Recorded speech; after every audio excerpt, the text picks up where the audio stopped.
So earlier today, I called out one of my friends because I essentially thought that they didn't holler at me enough.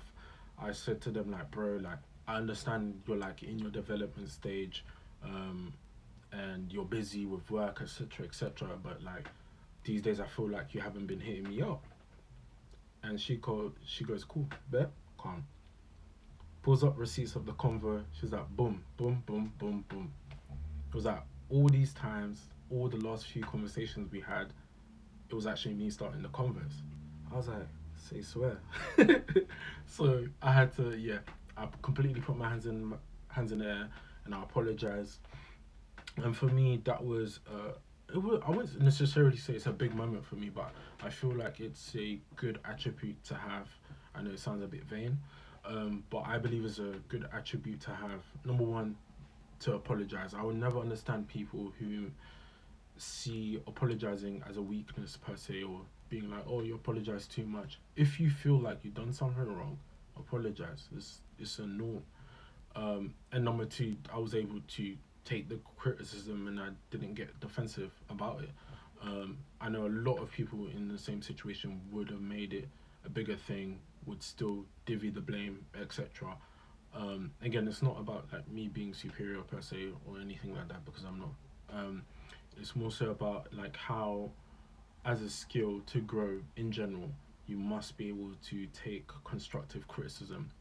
And I feel like I've come across so many talented and intelligent people, and sometimes the only reason they are stagnant or stuck in a certain or stagnant, stuck in the same position, aren't growing also, is because they are incapable of either self analyzing or taking constructive criticism.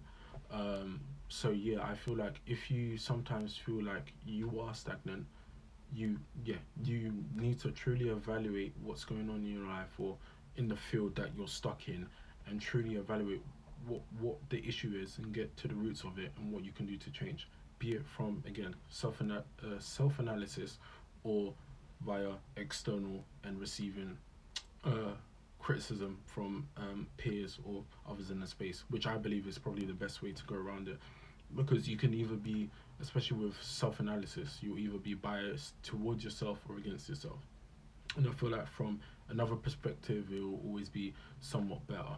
So, yeah, I feel like if you are stagnant in the world right now, um, one of your best bets is to take on constructive criticism and see what of the criticism you can actually apply immediately and go from there. But on that note, I hope you guys have a lovely day.